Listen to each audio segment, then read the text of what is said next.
기후위기와 그린 뉴딜을 펀하고 쿨하고 섹시하게 소개합니다. 그것이 그린 뉴딜 핫라인이니까. 그린 뉴딜 핫라인.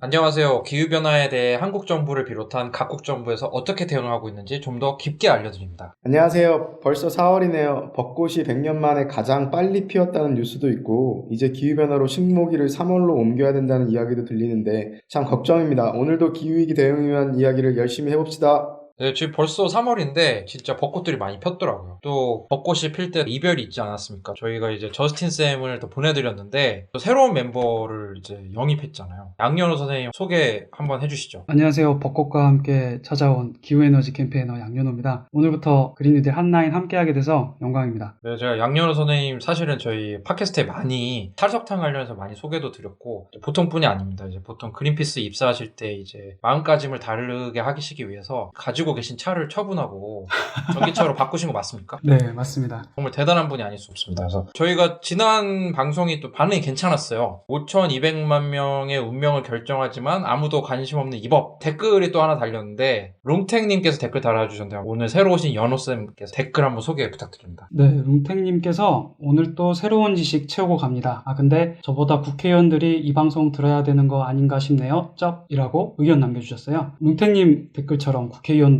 들을 수밖에 없는 소식 오늘 준비해봤고요. 네, 맞습니다. 지금 스타 정치인분들이 지금 다 출동하셨죠. 4월 재보궐선거에서 이제 후보분들이 어떤 환경 정책을 좀 내놓으셨는지 한번 검토해보는 방송을 한번 시작해보도록 하겠습니다. 그럼 전하는 말씀 듣고 돌아올 수 있도록 하겠습니다.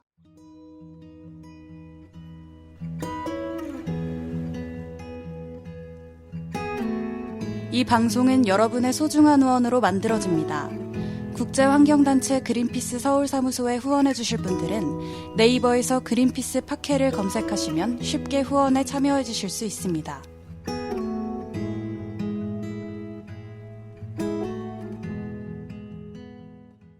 네, 저희가 방송일 기준으로 한 5일 정도 남았네요. 4월 7일 재보궐선거 바로 코앞으로 다가왔습니다. 저희가 이제 이런 후보들의 이제 그린 뉴딜 관련 공약을 좀 짚어보고 이야기하는 시간을 가져야 되는데 또 저희 방송이 또 중앙선거관리위원회 공직선거법을 준수한다는 점을 다시 한번 말씀드리며 저희가 이제 이분들이 낸 공약에 대해서 얘기를 하는 거지 이 후보자분들을 비방하려거나 뭐 허위 사실을 얘기하려거나 그런 건 절대 아니라는 점을 다시 한번 말씀드리고 방송을 들으시고 이제 본인 생각과 맞는 분한테 투표를 하시는 이제 민주시민의 선택은 오로지 이제 청취자분들의 선택이라는 거 다시 한번 말씀드립니다. 또 아까 보궐선거 말씀하셨는데 이제 보궐이라는 뜻이 결혼이 생겼을 때 이제 빈자리를 채우는 건데 요번에 서울시와 이제 부산시장 선거가 좀 많이 이제 관심이 있겠죠? 물론 시의회 이런 거 채우는 것도 있지만 제가 좀 찾아보니까 서울 지금 인구수가 965만 사실 저희가 서울 인구수 1000만 도시라고 알고 있었는데 얼마 전에 깨졌죠 다시. 네, 약간 이제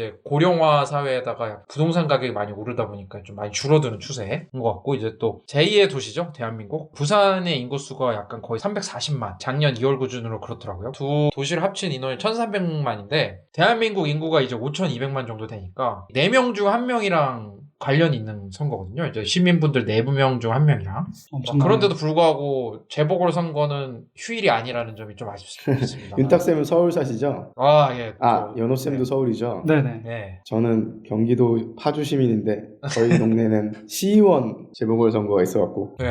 관심을 좀 가지고 있습니다. 그 쉬면 얼마나 좋습니까? 또 쉬고 이제 또 경기 창출도 하고 막 이러려고 하는데 좀 아쉽습니다. 근데 어쨌든 이제 중요한 선거니까 들으시는 청취자분들도 늦게까지 한다고 해요 선거를. 이제 4월 7일에 오전 6시부터 오후 8시까지 할 수 있으니까 퇴근 일찍 하시면은 또 투표하실 수도 있고 사전투표도 있지 않습니까? 그렇죠. 사전 예, 투표도 할 수 사전 투표도 있는데 있죠. 4월 2일, 3일 이제 매일 오전 6시부터 오후 6시까지 투표하실 수 있으니까 민주시민으로서 이제 권리를 또 한번 행사하셨으면 그쵸. 좋겠습니다. 민주주의의 꽃이라고 불리는 선거에 꼭 시간 그쵸. 내셔서 소중한 권리를 행사하셨으면 좋겠습니다. 또 지금 현재 많은 이슈가 쏟아지고 있는데 다울쌤 어떻습니까? 서울시장이나 이제 부산시장 어떤 이슈가 좀 있습니까? 뭐 다들 뉴스에서 보시고 계시겠지만 한동안은 이제 서울시장 같은 경우에는 오세훈 후보랑 안철수 전 후보 간의 단일화가 뉴스의 상당히 중심이었고 뭐 그전에는 나경원 후보와 오세훈 후보의 단일화가 중심이었죠. 그리고 지금 부산 같은 경우에도 박형준 후보가 나와 있는데 지금 여야 간에 상당히 치열한 선거전이 펼쳐지고 있고 한편에서는 네거티브다, 한편에서는 아니다, 정당한 검증이다 이런 얘기가 나오면서 상당히 좀 자극적인 내용들이 뉴스를 채우고 있는데 사실 좀 많이 아쉽죠. 왜냐면 우리나라의 1위, 2위 도시에서 새로운 지자체장을 뽑는 선거인데 어떤 공약이나 어떤 비전이 있는지에 대한 얘기보다는 단일화라든가 정쟁적인 내용들이 뉴스를 채우고 있으니까 피로도도 좀 있고 그래서 좀 아쉬운 것 같습니다. 어쨌든 그래서 단일화가 한동안은 가장 중요한 이슈였는데 서울 같은 경우에는 이제 오세훈 후보랑 안철수 전 후보가 단일화를 통해서 오세훈 후보로 야당의 후보가 결정이 됐죠. 그래서 저희가 또 그래서 이런 방송을 준비한 거 아니겠습니까? 저희가 정쟁과 멀리 떨어져서 정말 환경, 저탄소 관련 공약이 어떤 게 있는지 또 소개를 한번 해드리려고. 기후위기 대응 공약, 에너지 공약 뭐 이런 것들 보는 거죠. 네, 저 지금 언론에서 너무 약간 네거티브 얘기, 이렇게 막 싸우는 얘기 이런 것만 있어서 조금 유권자분들 많이 피곤하실 것 같은데 그래서 저희가 특집을 한번 마련해 봤고요. 서울시 같은 경우는 무려 기호 1번에서 15번까지 총 이제 중간에 없는 번호 빼고 12분 정도 한번 입후보를 하셨는데 저희가 모든 분을 다룰 수는 없고 환경 관련 정책 공약으로 넣으신 분들을 저희가 중점적으로 소개를 해드리겠습니다. 또 다울사님께서 또 이게 아무래도 좀 관심이 많으실 수밖에 없겠어요, 그죠? 네, 그렇죠. 그래서 저희가 사실 후보들도 많고 해서 모든 공약을 다 챙겨보기는 조금 한계가 있긴 했지만 그래도 기본적으로 선거관리위원회 후보들이 제출한 5대 공약 관련된 자료와 이제 공보물들 참고하고 그리고 추가적으로 주요한 기후나 환경이나 녹색 관련된 주요한 발언들 중심으로 좀 이렇게 파악을 한번 해봤습니다. 네, 좋습니다. 또 오늘 양연호 선생님께서 또 합류를 하셨기 때문에 그럼 저희가 이제 가나다 순도 아니고 이제 기호 번호 순으로 서울시장과 부산시장에 입후보하신 후보분들의 환경 정책을 하나하나씩 볼 수 있도록 하겠습니다. 연호쌤 한번 서울시장 후보부터 차례대로 소개 한번 해주실까요? 첫 번째 후보는 서울 기호 1번 더불어민주당 박영선 후보입니다. 많은 분들 아시는 것처럼 최근에 중소벤처기업부 장관 역임을 하셨고 17대부터 20대까지 국회의원도 쭉 4번 하셨죠? 네, 4번이나 구로 의뢰서 계속해서 나오셨었죠. 이분 공약을 이번에 살펴보면 가장 큰 핵심은 21분 콤팩트 도시인 것 같아요. 뉴스에 많이 요즘 나오고 있던데 이거 다시 한번 짚고 넘어가 보도록 하겠습니다. 서울 인구 기준으로 총 21군데를 다액 구조를 만든다라고 해요. 그래서 인구 50만 명을 기준으로 해서 일터, 주거, 교육, 문화, 스포츠 이런 것들 삶에 필요한 모든 것이 21분 안에 해결되는 미래 도시를 건설하겠다. 되게 야심찬 그런 목표를 발표를 했고요. 이 21개 생활권에 모두 들어서는 랜드마크, 수직정원 이런 것들을 만들어 보겠다. 이렇게 이야기를 해서 그 수직정원에는 1인 주택, 오피스, 그리고 병원 이런 다양한 문화 편의시설들이 들어가는 그런 건축물을 짓겠다라고 이야기를 하고 있습니다. 그러면서 또 한편으로는 걷기 좋은 21분 도시, 21개 다액 구조면서 또 21분 도시 이게 어구가 잘 맞죠? 이런 도시를 지향하는 게 결국은 기후변화를 대비하는 거다라고 이렇게 또 자평하기도 하셨어요. 그래서 이 21분 안에 있는 내 삶이 많은 것이 이제 21분 안에서 해결이 되면 미세먼지도 탄소 배출도 줄어들어서 생태도시로서 재생될 수 있다. 이런 얘기를 야심차게 하고 있습니다. 모든 게 21분 안에 해결이 가능할 수 있도록 이제 인프라를 이제 많이 건설하거나 그러시겠다는 것 같은데 21이라는 숫자가 약간 또 캐치하네요. 또 이제 저는 21 하면은 또 21이 생각이 나는데 내가 제일 잘 나가. 네. 이 약간 정치인분들이 이런 제목 같은 거 잘 뽑으시잖아요. 그래서 이런 걸 뽑으신 것 같은데 저게 또, 2021년이랑 21세기랑 뭐 관계 있다는 얘기도 있던데. 아, 그러네. 올해 네, 맞아요. 2021년이니까. 근데 그럼 너무 또 자기적인 거 아니야? 제가 또 이제 들어보니까 수직정원이라는 연호쌤께서 그런 단어를 얘기하셨는데 이거 다울쌤 이거 뭡니까? 이게 사실 그 방송일 기준으로 아니지만 녹음일 기준으로 어제 그 오세훈 후보랑 박영선 후보 간의 TV 토론도 있었는데 MBC에서 요 이슈가 또 많이 논쟁이 됐는데 수직정원이라는 게 말 그대로 도시 숲을 건설하겠다는 건데 공원처럼 만드는 게 아니라 아주 거대한 빌딩을 지어서 그 빌딩 안에 나무들을 집어넣어갖고 수천 그루의 나무들을 집어넣고 그 안에 오피스도 있고 1인 가구도 있고 도시에서 나무가 기본적으로 이산화탄소를 흡수하고 산소를 내보내잖아요. 산소를 흡수해서 공기 중에 이산화탄소를 줄일 수 있는 이런 역할을 하니까 약간 도시숲 개념과 오피스텔이 합쳐진 그런 대규모 랜드마크 건물을 이제 인프라를 세우겠다라는 거고 그거를 수직 정원이라고 표현하기도 하고 수직 정원 등대라고 표현하기도 하는데 저희가 팟캐스트여서 이미지를 보여드릴 수 없지만 수직 정원 등대를 한번 쳐보시면 이제 박영수 후보가 얘기하는 건물이 어떤 이미지인지가 좀 보이는데 사실 되게 미래스러운 건물이에요. 근데 이제 여기에 대해서 말들이 많았죠. 예. 이게 현실성이나 이런 것도 고민해봐야 될 것 같고, 그 다음에 이제 저희야 환경단체니까 잘 알지만 탄소 배출을 줄일 수 있는 최고의 방법들이 있는데 그거만큼 효과가 있는지 그런 건 좀 고민해봐야 되지 않나 그런 생각도 드네요, 그죠? 네, 그래서 뭐 오세훈 후보 같은 경우에는 한 20개 만든다고 하는데 언제 얼만큼 1,000만이 사는 이 도시에서 가액 구조를 어떻게 쉽게 만들 수 있는지, 그리고 구체적인 플랜이 없다, 이런 부분에 대해서 좀 지적을 했던 것 같고, 지금은 뭐 후보에서 단일화되면서 탈퇴하셨지만 안철수 후보 같은 경우에도 21분 도시 안에 일자리랑 직장, 교육 다 만든다고 하는데 일자리를 서울시가 마음대로 만들 수 있느냐, 그리고 지금 시범사업을 박영수 후보가 여의도 쪽에 한다 그랬거든요. 과연 여의도 쪽에 그 비싼 땅에 이런 걸 할 수 있을지, 그리고 들어가는 예산은 어떻게 마련할지, 뭐 이런 부분에서 이제 좀 비판적인 목소리도 있었던 것 같아요. 그 야당 후보들이 아무래도 공격을 할 수밖에 없는데 이런 공약을 좀 긍정적으로 평가하신 분은 없나요? 언론을 보니까 세종대 부동산학과 교수님 중에 임재만 교수님이라고 계시는데, 다핵화된 이제 도시를 만들어 추구하겠다는 구상 자체는 미래 상황을 고려했을 때 바람직해 보이고 하루아침에 해결할 수 있는 문제는 아니지만 이동거리와 탄소 배출을 줄이는 등의 방향성을 긍정적으로 평가한다고 하셨거든요. 사실 이 에너지나 환경 계획을 전공한 사람들 입장에서는 가장 중요한 거는 이동성보다는 접근성이거든요. 우리가 결국엔 직장이라든가 쇼핑이라든가 뭐 레저라든가 이런 목적을 위해서 어딘가에 가잖아요. 근데 그 이동 자체를 줄여버리면 사실 교통에서 배출되는 온실가스 배출을 많이 줄일 수 있고 환경적으로도 좀 바람직해서 접근 방향은 바람직하다고 보는데, 그런 공약이 없는 건 아니지만 기본적으로 이제 저희가 지금 얘기하는 시급한 기후위기 대응을 하려고 하면 결국 석탄, 석유, 천연가스를 줄여야 되는 거거든요. 그러니까 이제 산업이라든가 수송이라든가 에너지, 뭐 건물 이런 부분에 줄여야 되는 건데, 그럼 건물의 에너지 절약이라든가 에너지 효율을 높인다든가, 아니면 건물에서 냉방, 난방, 뜨거운 물 끓이는 급탕, 그 다음에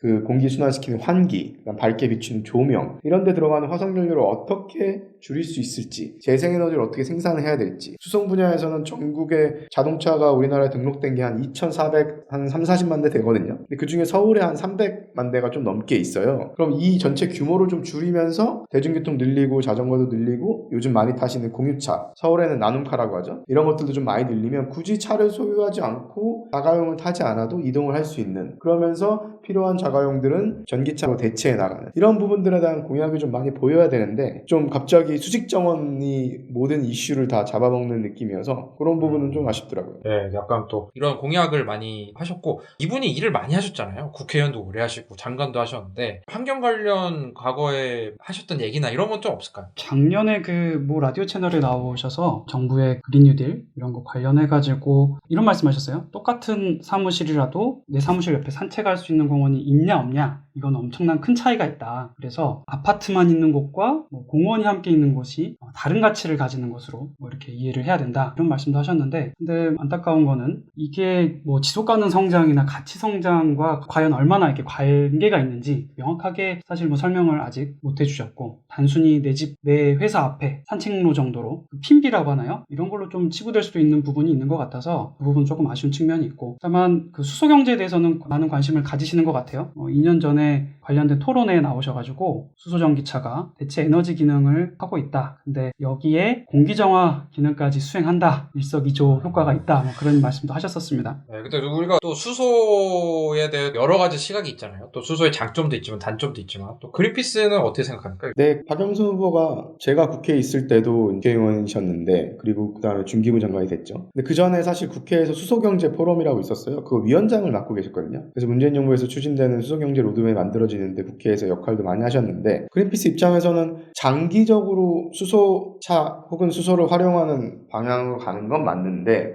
현재 우리나라에서 수소의 공급원이 산업 공정에서 나오는 부생가스라든가 아니면은 화석연료인 천연가스를 개질해서 공급할 수밖에 없고, 가장 바람직한 거는 태양광이나 풍력 같은 재생에너지가 많이 생산되는 시점에 재생에너지 나온 전기로 전기분해를 해서 수소를 만들어내는, 이런 방식이 가장 효율적이고 효과적인 그린 수소를 생산하는 방식인데, 아직 우리나라는 재생에너지 비중이 5%라서 그 단계까지 가려면 아직 멀었거든요. 그런데 지금 더 집중해야 되는 수송 부분에서는 예를 들면 전기차라든가 더 집중해야 되는, 그리고 재생에너지 확대에 집중해야 될 시기에 수소에 너무 문재인 정부에서 또 올인하는 측면이 있어서 그런 부분은 좀 우선순위가 설정이 좀 현명하지 않게 되지 않았나라는 입장에서 그린피스는 좀 바라보고 있죠.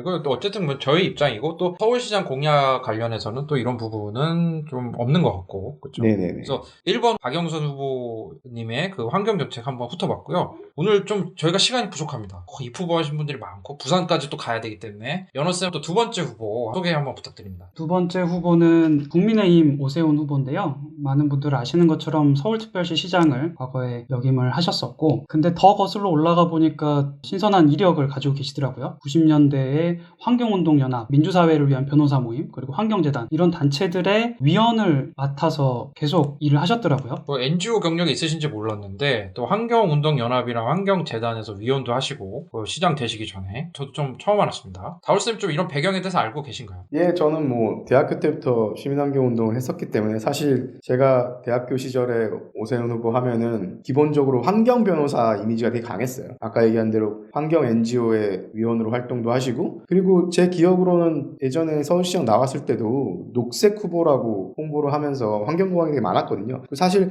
서울시장 재임 시절에 환경정책도 상당히 주요하게 좀 내세웠었고 예를 들어서 임기 동안에 서울 기후기금 설치라든가 에코마일리지 도입한다라든가 이런 중요한 좀 진전도 있었다고 평가를 해볼 수 있는데 근데 참 신기한 거는 그렇게 한때 환경 변호사로 되게 대표적인 이미지를 갖고 계셨고 나름 지난번 서울시장 때는 환경정책도 많이 피셨는데 이번에 5대 공약 중에 환경 관련된 공약이 거의 없더라고요. 아예 없는 건 아닌데 그리고 지금은 어떻게 보면 시급한 기후위기 시대여서 이제는 더 기후위기 대응 공약들이 많아야 되는데 아쉽게도 주요 공약의 기후위기 대응 공약이 전기차 충전시설 확대하는 것 빼놓고는 없는 것 같아서 예전에는 정말 미스터 인바이러먼트였는데 그 사이에 어떤 일이 있으셨던 건가라는 궁금증이 좀 들긴 하더라고요. 그래서 저희가 또 공약을 내놓은 거를 찾아가지고 또 소개를 해드려야 되는데 연호쌤 뭐 어떻습니까? 어떤 공약 있습니까? 다울쌤께서 말씀하신 것처럼 전기차 충전 인프라 확대를 제외하고는 뭐 특별한 내용은 없어요. 그래서 그 내용 좀 더 소개를 해드리자면 교통, 소통, 2배속 이런 캐치프레이즈로 이야기를 하고 있는데요. 전기자동차 불편 없이 2025년까지 충전할 수 있도록 충전기 20만 개를 보급을 하겠다라고 이야기를 하고 있더라고요. 이게 뭐 얼마나 많은 겁니까? 이 충전기 20만 개가. 지금 전국에 설치된 충전기 숫자가 6만 대를 조금 넘고 있어요. 그리고 올해 전기차 예상 판매 대수가 한 10만 대 정도 되고 있는 상황이다 보니까 사실 되게 큰 야심찬 목표라고 할 수 있을 것 같습니다. 또 공약에는 좀 많이 못 넣으셨겠지만 또 환경 관련 활동도 하셨고 NGO 활동도 그래서 혹시 오세훈 후보자님께서 예전에 환경 관련해서 혹시 얘기하셨던 부분이 있는지 또 그거 궁금하네요.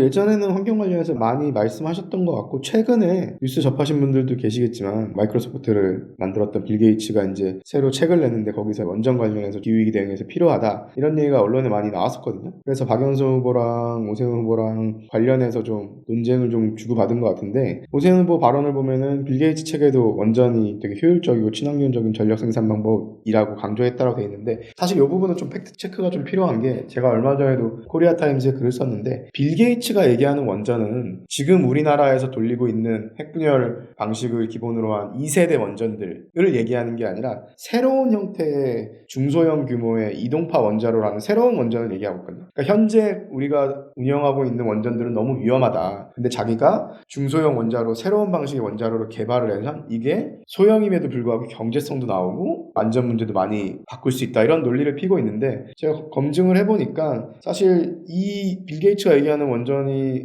상용화되는 원전이 나오려면 한 2035년? 앞으로 한 15년 기다려야 되고 그렇게 나온다 하더라도 규모가 작아지니까 규모의 경제가 안 돼서 경제성을 과연 맞출 수 있을지 그리고 이런대로 만들어질지 그리고 이런대로 만들어지고 경제성까지 갖춘다 하더라도 과연 다른 문제가 없을지 예를 들면은 우리가 원전을 위험하게 생각하는 것 중에 하나가 원전이 많이 지어지다 보면은 원전을 가진 국가들이 늘어나면 이제 핵무장할 수 있는 국가들이 늘어나잖아요. 근데 대형 원전이 아니라 중소형 원전을 하게 되면은 한 수십 개 질 거를 수백 개 수천 개를 지어야 되는 거죠. 그렇게 했을 때 과연 핵 군축에 문제는 없을지 그리고 안전하고 경제성이 나온다 하더라도 증명이 아직 안 됐지만 과연 사람들이 수백 수천 개의 원전을 짓는 걸 자기 사는 지역에 허락을 할지 뭐 이런 문제들이 좀 있어서 좀 상당히 먼 얘기인데 그 내용에 대해서는 명확히 알고 두 후보 간의 논쟁이 벌어진 것 같진 않더라고요. 이 빌 게이츠 보면은 무슨 생각이 들냐면 저 같은 사람은 돈 쓰는 데가 한정돼 있잖아요. 이제 빌 게이츠는 워낙 부자니까 여기저기 네. 투자를 많이 하잖아요. 네. 사업도 양성하고 그럼 투자를 하면서 또 이제 유명하니까 홍보도 자기가 한단 말이에요. 다울쌤이 말씀하신 것처럼 아직 전혀 상용화도 안 됐고 현실 아직 가능하지도 멀었어요. 않은 네. 그런 거를 또 자기 책에서 또 이제 홍보를 해줘야 되니까 썼는데 각자의 바람으로 관점에서. 좀 약간 그쵸. 해석을 해서 하고 계신 것 같아요. 여러 맞아요. 특히 친원전 같은 데서 그렇고 좀 아쉽습니다. 그러면은 두 메이저 후보라고 하죠. 주요 후보분들의 공약을 살펴봤는데 사실은 참 많은 후보들이 계세요. 이 후보들은 자기들은 사실은 자신들의 의지와 이제 꿈을 가지고 또 출마를 하셨는데 또 저희가 군소 후보라고 표현을 하긴 했는데 또 이분들도 준비를 많이 하신 것 같아요. 저 공약을 보니까 이 후보들 어떤 후보분들이 어떤 또 흥미로운 공약을 내놨는지 좀 한번 보고 싶은데요. 연호쌤 한번 소개 부탁드리겠습니다. 네, 그 주요 정당 후보들이 내세운 환경 관련 정책 공약들보다 훨씬 앞에서 말씀하신 것처럼 구소정당 후보들이 훨씬 더 진취적인 그런 정책들을 많이 아이디어를 내놓고 있는 것 같아요. 우선 6번 기본소득당 신재 후보를 살펴보면요. 지금 정부가 2050년 탄소 배출량 중립 계획을 발표를 했잖아요. 근데 그거보다 10년 앞서서 2040년까지 탄소 배출량을 제로로 만들겠다라고 야심차게 목표를 하고 있어요. 그래서 그 일환으로서 태양광 발전, 전기차, 수소차 이런 것 말고 흥미로운 게 하나 있는데 그게 채식 지원 조례 제정입니다. 근데 뭐 구체적으로 어떤 방식으로 지원할지는 아직 확인은 안 되고 있는데 상당히 기대가 되는 부분입니다. 연호쌤도 이제 가족분들이 채식한다고 들었는데 이 채식 네네. 지원 조례 제정 뭐 저희가 추측해보면 어떤 공약일까요? 뭐 아무래도 학교 그리고 공공기관에 들어가는 그 음식, 점심 식사나 이런 것들을 식단에 있어서 친환경 농산물 그리고 채식 위주의 그런 식단을 짜서 우선 보급하도록 하는 게 메인이지 않을까. 아마 뭐 식단을 뭐 100% 채식을 하자 이런 얘기는 아니실 텐데 네, 힘들 거예요. 기본적으로 우리가 아는 것처럼 과도한 육식 위주의 식습관이 온실가스 배출에 기여도 많이 하고 환경 파괴도 많이 하잖아요. 그러니까 공공기관이라든가 학교라든가 이런 곳부터 좀 시가 좀 지원을 해서 전체 메뉴에서 채식의 비중을 좀 높이는 방식. 이건 상당히 중요한 접근이라고 생각을 해요. 매우 필요한 부분이죠. 또 2050년이 아니라 2040년까지 서울의 탄소 배출량을 제로로 만들겠다고. 사실 이거는 굉장히 중요한 공약인 게 대한민국 인구의 거의 5분의 1의 탄소 배출량을 확 줄인다는 건데 네네. 뭐 어떤 플랜이 같이 소개가 돼 있는지도 궁금하네요. 지금 뭐 구체적인 내용은 디테일하게 나와 있진 않지만 태양광 발전으로 에너지 자립도를 20% 달성을 하겠다. 그리고 서울시내 자동차를 100만 대 감축을 하고 나눔카 뭐 이런 플랫폼 등을 활용해서 전기차를 많이 확대하겠다. 좀 방안을 내세우고 있습니다. 사실 서울의 에너지 자립도가 매우 낮죠. 전력 생산도 다른 곳에서 많이 하고 경상도라든가 전라도에서 해서 서울로 보내는 거니까. 그래서 자립도를 높이겠다, 뭐 이제 태양광 8기가와트 확보하겠다 이런 부분은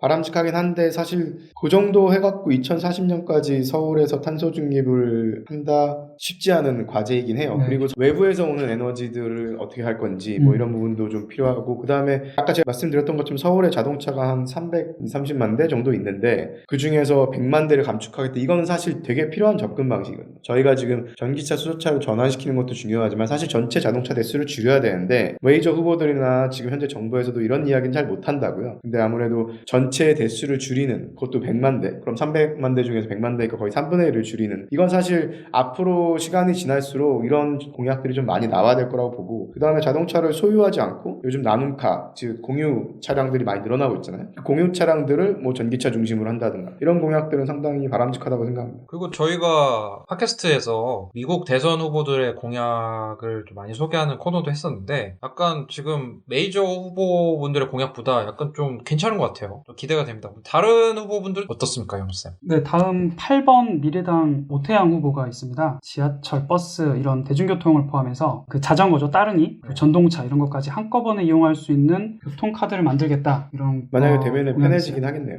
저도 따릉이 네, 그렇죠. 이용하긴 하는데 따릉이는 이 결제를 다시 해야 되거든요. 1시간에 1,000원인데 물론 1시간 전에 반납하면 또 탈 수 있어요. 1시간에. 이거 진짜 좋은 아이디어인 것 같아요. 이거. 왜냐면은 진짜 정말 버스에서 내리고 그 앞에 따릉이 딱 타고 집 앞까지 가면은 참 좋잖아요. 편하죠. 그리고 또 하나 다른 공약들도 또 눈여겨볼 만한데요. 아직 구체적인 계획은 발표가 안 됐는데 탄소제로청이라고 해서 이런 기관을 신설하고 서울시에. 기후부시장을 임명하겠다. 또 이런 포부도 밝히고 있더라고요. 탄소 제로청. 좀 솔깃하네요. 일단 이름은 좋네요. 네. 그리고 또 도시 텃밭 쿼터를 의무화하고 녹색 건축물에 대한 인센티브도 제공한다. 이런 다양한 방면으로 아이디어가 돋보이고 있습니다. 다음 후보도 한번 소개해 주시죠. 네, 그 다음은 12번 진보당의 송명숙 후보입니다. 이 후보는 그 교통 시스템에 집중을 하고 있고요. 탄소 배출 제로 구역을 설정한다든지 탄소를 배출하지 않는 교통 인프라를 확대하고 2030년에 내연기관 차량 폐지를 목표로 차량 등록을 더 이상 받지 받지 않는, 금지시키는 그런 조치를 단계적으로 시행하겠다고 하는데 이것도 역시 마찬가지로 상당히 파급적인 정책인 것 같아요. 관련해서 한 말씀 드리면 지금 그린피스도 결국에는 이 가솔린이나 디젤이나 LPG 등의 내연기관 차들이 빨리 퇴출이 돼야 되잖아요. 근데 내연기관 차를 퇴출하기 위해서 가장 효과적인 정책 중에 하나가 신규 판매에 있어서 내연기관 자동차를 더 이상 못 팔게 하는, 그럼 보통 자동차를 평균적으로 10년에서 15년 타니까 그 신규 시장에서 내연기관 판매를 금지하면 그 이후에 한 10년에서 15년 내에 이제 수송 분야에서 온실가스 배출을 거의 0으로 줄일 수 있다는 거죠. 그래서 뭐 노르웨이 같은 경우는 2025년부터 그렇게 하는데 그린피스는 지금 2028년을 한국에 요구를 하고 있죠. 근데 지금 박영선 후보도 2030년부터 내연기관차 못 팔게 하고 2040년에는 아예 내연기관차 통행을 이제 금지시키겠다, 이런 그 공약도 발표했는데 송명수 후보도 이런 얘기를 하고 있어서 이제 이런 2030년 혹은 그린피스가 얘기하는 2030년보다 좀 더 빨리 내연기관을 금지하는 이런 정책들이 지자체 선거뿐만 아니라 중앙 단위에서도 정부 차원에서도 본격적으로 좀 논의가 됐으면 좋겠네요. 이게 이분이 흥미로운 게 저희 요번에 가덕도 공항 건설도 그렇지만 여러 대체하는 평가 필요하다. 대안적인 기후변화를 위한. 근데 이분이 이제 기후영향평가제도 이런 거랑 또 기후예산제 이런 네네. 도입도 하신다고 했고, 기후 위기로 인한 폭염이나 한파에 이 노동자분들이 힘드신 거 이런 것도 보완할 수 있게 하겠다, 그런 공약을 좀 내놓으신 것 같아요. 그죠? 네, 지금 지난번에 저희가 기후위기 대응 기본법 다룰 때도 말씀드렸지만 이제 앞으로 어떤 대규모 개발 사업을 하면 원래 우리가 환경영향 평가를 하잖아요. 환경영향 평가에서 더 확대된 이 새로운 사업을 할 때 온실가스 배출이 얼마나 더 배출되고 앞으로 어떤 기후위기의 변화가 있을지를 평가를 해서 사업 추진을 결정을 해야 된다. 사실상 최근에 가덕도 사업 같은 경우에는 기존에 있는 환경영향 평가도 제대로 안 하고 넘어가겠다는 거 아니에요. 그래서 상당히 부적절하다고 보는데, 이런 제도를 도입하겠다는 거는 사실 최근 흐름에 맞는 거고, 그 다음에 기후예산제라는 거는 각각의 어떤 정부나 시에서 추진하는 사업들이 기후 차원에서 어떤 영향을 주는지에 대해서 이런 것들을 예산을 아예 세팅할 때부터 좀 들여다보겠다, 이런 이제 제도거든요. 상당히 필요하고요. 그 다음에 정의로운 전환 같은 경우에는 기후위기 대응을 위해서 우리가 산업전환을 이루어야 되는데, 그런 과정에서 기존의 온실가스 배출을 많이 하고 있는 산업에 종사하고 있는 노동자분들은 어쨌든 생계에 이제 피해를 받게 되는 거잖아요. 물론 장기간에 걸치긴 하지만 이런 부분에 있어서 기존의 화석연료 산업이나 그런 서비스업에 종사하시는 분들이 소외되지 않고 낙오되지 않고 어떻게 저탄소 사회로 나아가는 산업으로 전환될 수 있을 건지, 이런 부분이라든가 아니면은 기후위기의 피해가 모든 사람들에게 동등하게 가는 것도 아니거든요. 저소득층이라든가 아니면은 또 폭염이나 이런 한파 같은 기후에 노출돼서 외부에서 일하는 직업을 갖고 계신 분들에겐 더 크게 다가가니까 이런 분들을 위한 적응 대책이라든가 보호 대책을 더 많이 만들자, 이게 사실 중요한 화두라서 그런 부분에 있어서 송명수 후보가 방향을 되게 잘 잡으신 것 같아요. 또 다음 후보로 한번 넘어가 볼까요? 네, 이제부터는 무소속 후보들인데요. 이도엽 후보가 몇 번이시죠? 14번이네요. 네. 주요 정책이 크게 세 가지인데 그 중에 두 번째가 기후위기 해결, 이렇게 아예 정책 이름이 기후위기 해결이에요? 네. 정책을 3개를 딱 들고 나오셨는데 그중 두 번째가 이제 기후위기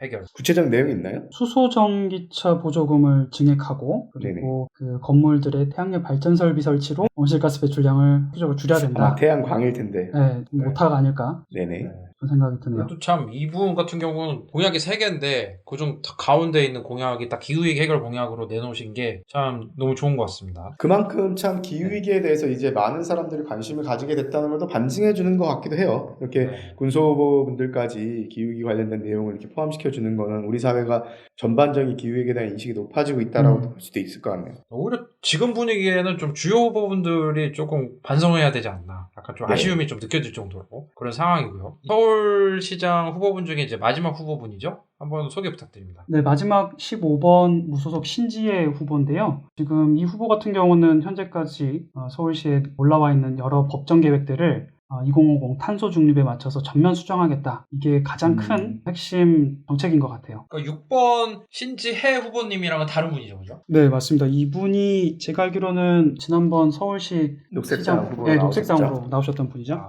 이번에 무소속으로 나오신 거예요. 네네. 기후위기 관련 공약이 또 뭐가 있습니까, 이번? 여러 가지, 아무래도 전에 녹색당 후보셨던 분이다 보니까 여러 가지 공약들이 있는데 그 중에 아까 제가 말씀드렸던 모든 시사업들이 이산화탄소 배출에 어떤 영향을 미치는지 탄소 인지 예산제를 도입한다라든가, 그리고 저희가 아까 얘기했던 내연기관차 통행을 줄이겠다라든가, 그 다음에 대중교통이 사실 수송 분야에서 더 많이 쓰여야 되잖아요. 그러니까 50% 할인해주는 정기권을 도입한다든가 이런 부분들, 그리고 고탄소 배출, 탄소를 많이 배출하는 산업군들의 전환을 지원한다라든가, 그리고 이륜차도 상당히 문제거든요. 서울시에서 오토바이의 탄소 배출도 많은데 이륜차 오토바이를 다 전기 오토바이로 뭐 전환한다든가 이런 다양한 공약들을 좀 제시하시는 것 같아요. 이분은 이제 한번 제가 보니까 같이 출마하시는 약간 러닝메이트 같은 부시장 후보분들 이름을 같이 적었는데, 소란자라고, 이제 성함이 소란이신가 봐요. 기후위기 생태전환 부시장 후보 분도 이제 적어놨네요. 그래서 기후위기 생태 전환 이런 거를 만드시겠다. 그것도 참 좋은 아이디어인 것 같습니다. 네. 그래서 저희가 지금 서울시 후보분들을 한번 봤는데요. 나중에 총평은 또 한꺼번에 모아서 한번 하도록 하고, 바쁘지 않습니까? 네네. 부산으로 한번 넘어가 볼 수 있도록 하겠습니다. 부산이 아무래도 에너지와 관련돼서 또 이슈가 많은 곳 아니겠습니까? 그죠? 이제 부울경 지역에 이제 막간 에너지 시설도 많고, 거기 이제 공업단지도 많고, 그죠? 그렇죠. 상당히 많은 에너지를 쓰기도 하고, 부산에, 울산에, 경주, 울진 이쪽에 원전들이 많이 위치해 있고, 그렇죠. 그래서 저는 아무래도 이제 서울에 살다 보니까 이제 부산에 대해서는 약간 어떤 후보분들이 입후보인지 관심이 좀 덜하긴 한데, 요번에 또 보니까 굉장히 흥미롭더라고요. 연호쌤 한번 어떤 후보분들이 입후보하셨는지 한번 소개 좀 부탁드립니다. 네, 부산에서 저희가 소개해드릴 분은 총 3분이고요. 먼저 1번 더불어민주당 김영춘 후보입니다. 김영춘 후보는 부산을 보행자 천국으로 만들겠다, 이렇게 공약을 내걸고, 경부선 철길을 걷어내고 그 자리에 경의선 숲길 같은 그런 녹지를 조성하겠다, 이렇게 이야기를 하고 있고요. 그리고 또 눈에 띄는 부분은 고리원전 1호기를 안전하게 해체해서 원전 해체 산업을 육성하는데 탈원전에 따른 그 새로운 먹거리에 관한 부분으로 보여집니다. 네, 그래서 정부가 그 약속한 2050년 탄소 중립을 부산이 선도하겠다, 이런 에너지 전환 쪽에서 눈에 좀 띄는 공약을 내걸었습니다. 이분 공약에 대해서는 또 다울쌤께서 어떻게 생각하시는지. 네, 김영춘 후보 예전부터 에너지 전환에 관심이 많았던 분으로 알고 있고, 그리고 이제 부산에도 중요한 이제 여러 가지 사업들이 있죠. 뭐 최근에 부산에 진행되고 있는 해상풍력 관련해서 환경영향 평가를 잘 해봐야 된다라고 발언하신 적도 있는데, 사실 그건 필요하죠. 우리가 재생에너지를 늘린다고 해서 환경에 대한 영향이 아예 없는 건 아니니까, 특히나 대규모 해상풍력 단지를 조성하고 이럴 때는 환경에 미치는 영향이 어떤지에 대해서 잘 평가를 하고, 또 어민들과 지역 주민들과 같이 상생해서 나가야 할 부분이 있기 때문에 그런 부분을 발언한 것에 대해서는 상당히 긍정적으로 보고 있습니다. 또 이분이 보통 분이 아니죠. 국회의원도 3번 하시고 해양수산부 장관도 하셨던 분인데, 아무래도 이제 그 원자력 발전과 이제 풍력 발전 관련해서는 또 여러 다른 의견이 있을 수 있을 것 같아요. 그죠? 원전 관련해서는 강력하게 탈원전을 예전부터 지지했던 분으로 알려져 있고요. 그리고 이제 해상풍력 관련해서 아까 말씀드린 대로 이제 지역 차원에서는 좀 검토해봐야 될 부분들이 있으니까 이런 부분을 신경을 쓰겠다는 발언으로 이제 보입니다. 또 약간 박형준 후보님이랑 이제 또 많은 디베이트가 있었던 것 같아요. 원전 관련해서는.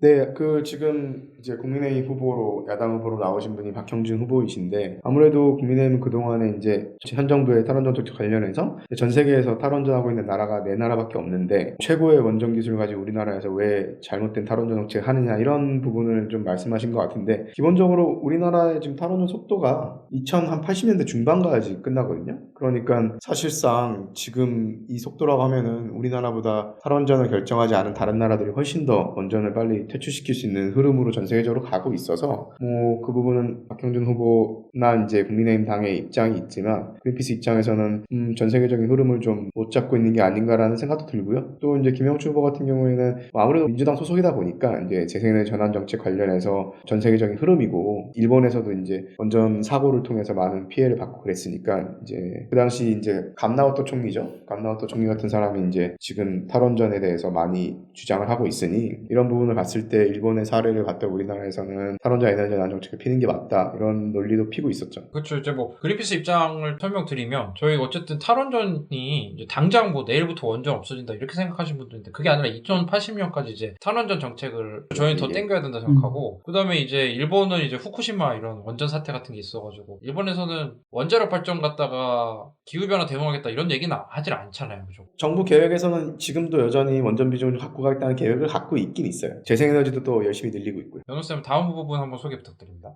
네, 2번은 국민의힘당 박형준 후보입니다. 전에 청와대 정무수석도 하셨던 분이고 썰전에 나와서 많이 그쵸. 유명해지신 썰전. 분이죠. 저도 청와대 정무수석이면 정말 어마어마한 자리인데 그 기억은 잘 안 나고 썰전에서 뵀던 기억이 많이 나는 것 같아요. 예. 상당히 논리적으로 토론하시는 분으로 알려져 있고 유시민 전 장관이랑 같이 많이 했었죠, 썰전은. 네, 네, 보수 논객의 약간 대표주자 같은 분이죠. 그쵸. 그리고 또 국회의원을 또 부산에서 하셨네요. 네, 한 번 부산 하셨던 분이요. 수영구 지역구로 또 한 번 나오셨었고 이분은 15분 도시 아까 박영선 후보랑 좀 약간 좀 비슷한 느낌이죠. 10분 차이네요. 21분 도시랑 15분 도시. 21대 15.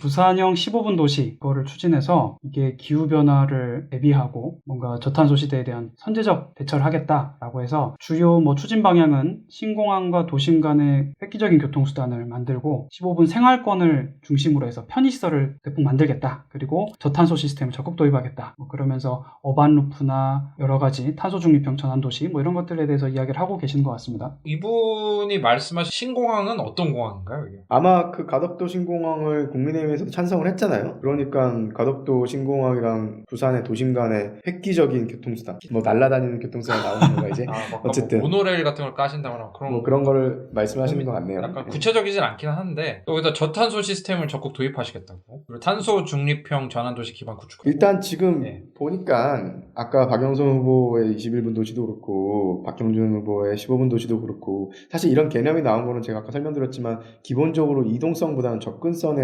그 포커스를 맞춰서 도시 계획을 아예 디자인을 잘 해갖고 사람들이 이동이 덜 필요하고 에너지를 많이 쓰지 않는 쪽으로 가겠다는 차원에서 이제 해외에서 좀 나오는 개념들인 것 같은데 그거를 좀 따다가 알맹이들은 좀 빼놓고 너무 좀 교통에만 좀 포커스를 맞춘 것 같은데 원조 네. 궁금합니다. 이 15분 박영선 후보의 21분. 아 누가 원조냐? 네, 이게 뭐 어디서 조금 약간 벤치마킹을 하는 건지. 이게 프랑스 파리에서 아마 처음 나왔던 걸로 저는 기억을 하고 있고 거기서 이제 뭐 15분 도시라고 해서 그러니까 기존의 차량들의 교차로나 뭐 도로였던 부분에 시민들이 기농 혹은 친환경 채소를 키울 수 있는 공유 텃밭도 만들고 그다음에 이런 학교나 같은 공공시설 같은 데 녹지도 더 많이 조성을 해서 사람들이 편하게 걷거나 뭐 자전거나 대중교통이나 휠체어를 탄 사람도 쉽게 이동할 수 있는 이제 디자인을 만드는 거죠. 사실 이렇게 만들면 결국 차가 불편해지는 거거든요. 그러니까 차가 불편하게 만들고 멀리 가지 않아도 인근에서 이제 학교도 가고 운동도 하고 서로 돌볼 수 있는 그런 개념인데 15분이라고 하면 약간 걷기에 충분한 거리니까. 그쵸, 한 그쵸. 1, 2km. 예, 예, 그러니까. 예. 공동체성을 좀 강화하는 이런 여러 가지 복잡한 개념인데 약간 그런 좀 겉모양만 좀 따와서 만든 공약들이 아닌가 지금 얘기하는 거는. 원조 15분은 약간 이제 진짜 걸어서 다 모든 게 되면 차도 필요 없을 것이고 그쵸. 공동체 그러니까 탄소 배출도 그럼 줄을 것이고 그런데 약간 두 후보분의 이 공약을 보면 자동차로 15분 뭐 이런 거 포함해서 그런 거 같기도 하고. 뭐 획기적인 교통수단을 만들겠다. 너무 좀 그래서 새로운 신기술 좀 인프라 중심으로만 사고를 하시는 게 아닌가. 아무래도 이런 개발 공약들이 선거 때 또 많이 관심들을 받잖아요. 그렇죠. 근데 사실 장기적으로 봤을 때는 그러한 개발 공약보다는 좀 내실 있는 사실 시민들의 공동체성이라든가 사회적 경제를 좀 확장시킬 수 있는 이런 방향으로 좀 공약들이 나오면 좋겠는데 좀 아쉽습니다. 부산시에서도 두 주요 후보 외에도 또 이제 군수 후보분이 출마하셨어요, 그죠? 네. 이분 미래당의 6번 미래당 손상우 후보인데요. 요즘 그 부산이 가덕도 공항 추진으로 이슈가 핫하잖아요. 물론 좀 지나가긴 했지만 그래도 많은 다수석을 차지하고 있는 당보다 이런 소수당이 더 저돌적으로 찬반 여론을 조성을 하고 있는데 이 미래당의 손상우 후보는 가덕도 신공항을 백지화하겠다는 공약을 들고 나왔습니다. 아, 그러니까 지금 부산에 민주당과 국민의힘 후보 제외하고 군수 후보분들이 한 4분 정도 계신데 사실상 그 중에서 이런 기후위기 대응이라든가 에너지랑 관련한 내용 구체적으로 좀 들고 나온 사람은 미래당의 손상우 후보라는 말씀이신 거죠? 네네. 아, 그러면은 이분 같은 경우는 이제 그 모든 법적인 수단을 동원해서 이제 신공항을 무효화시키겠다. 근데 그런 얘기를 하시면서 언급하신 게 가덕 신공항 등 기후위기와 불평등 심화로 이어질 난개발 사업. 그러니까 약간 이제 이런 인프라 사업이 오히려 기후위기를 불러일으킬 수 있고 이제 또 불평등 심화할 수 있다. 아, 동의가 됩니다. 사람들이 생각하기에 이제 개발을 하면은 더 잘 살게 되고 그럴 거라고 하는데 그게 아니라는 거죠, 그죠? 네. 이제 그 지역을 개발하면 이제 그 지역이 막 빈곤을 벗어나고 그럴 거라고 생각하지만 실제 보면은 이제 기후위기도 올 수 있고 그런 거 아예 공약에 담으신 것 같아요, 그죠? 네네네. 그래서 뭐 그 가덕도 신공항을 폐지하기 위해서 헌법소원, 행정소송까지도 모든 수단을 동원해서 무효화시키겠다 강력한 의지를 가지고 계십니다. 또 이제 부울경 지역에 원자력 발전소가 많다 보니까 또 이분도 약간 탈핵 관련된 얘기를 하신 것 같아요. 네, 아무래도 부산에도 이렇게 현안이다 보니까 기존에 정부에서 세운 탈핵 로드맵대로 이제 추진해야 된다라든가 그 노후화된 발전소들 폐쇄하고 그리고 안전한 에너지 전환을 위해서 법과 제도를 좀 개선을 해야 되고 그래서 핵없는 부산으로 전환을 해야 된다 이런 말씀을 좀 하시네요. 그러니까 아무래도 이게 부산 같은 경우는 진짜 원자력 발전소가 가까우니까 그렇죠. 아무래도 이런 원자력 발전과 관련된 공약이 또 시민분들의 마음을 왔다 갔다 할 수 있게 하는 부분인 것 같아요. 예전에 2014년인가요? 그때 지방선거 때 그 지방선거가 사실 우리나라 역사에서 되게 중요했던 지방선거인데 지방선거에서 에너지 문제 혹은 원전 문제가 메인 이슈로 다뤄진 적이 거의 없었는데 2014년도에 신규 원전 부지였던 삼척, 영덕 그리고 기존의 원전 부지인 뭐 울산, 부산 이런 지방선거에서 원전 이슈가 크게 떠올랐거든요. 아무래도 후쿠시마 이후다 보니까. 일본이 가깝잖아요, 부산은. 네. 그렇죠. 그리고 이제 2011년에 사고 난 지 얼마 안 됐고 그래서 그 당시에 2014년도에 부산에서는 원전이 상당히 큰 쟁점이었어요. 이런 부분들이 지금도 좀 이어지고 있는 게 아닌가라고 생각을 합니다. 저희가 서울시장과 부산시장 이 보궐선거 후보들 입후보하신 분들의 환경 관련 공약을 한번 쫙 훑어봤는데 저희 광고 듣고 이분들 공약에 대해서 다울쌤이나 연호쌤은 좀 어떻게 생각하셨는지 한번 들어볼 수 있도록 하겠습니다. 그린피스 유니버스는 애플 팟캐스트, 구글 팟캐스트, 팟빵, 파티, 앵커, 스포티파이 등을 통해서 들으실 수 있습니다. 방송에 대한 의견이나 참여를 원하시는 분들은 gkr@greenpeace.org로 메일을 보내주시면 저희가 정기적으로 확인하도록 하겠습니다. 네, 오늘 좀 방송 어떠셨어요? 제가 보니까 의외로 진짜 정말 저도 제 자신을 반성하게 되는 기회가 된 것 같은 게 이게 사실 선거할 때 공약을 꼼꼼하게 안 보고 이제 투표소 가는 경우가 많은 것 같은데 또 많은 분들이 많은 이 정책 준비하신 것 같아요. 오늘 어떠셨습니까? 네, 일단은 2021년이잖아요, 지금. 사실 기후변화가 얘기가 된 건 1992년도부터인데 지금 이미 한 30년이 지나서 정말 지금 심각한 상황으로 가고 있고 그래서 중앙정부 차원에서는 탄소 중립 선언까지 나오고 전 세계적으로도 지금 기후위기 대응이 가장 시급한 현안인데 이런 상황에서 치러지는 보궐선거에서 우리나라 제1의 도시, 제2의 도시 서울과 부산의 후보들이 이런 기후위기에 대한 인식이라든가 이런 기후위기를 극복하기 위해서 건물이라든가 발전이라든가 산업이라든가 수송 분야에서 어떤 변화들이 필요한지에 대해서 훨씬 더 많이 얘기를 해야 될 것 같은데 생각보다 내용이 많지가 않고 깊이가 좀 깊지 않다. 이런 측면에서 좀 아쉽고 좀 화가 나는 상황이고요. 첫 번째는. 두 번째는 사실 지방선거에서 지자체가 중앙정부가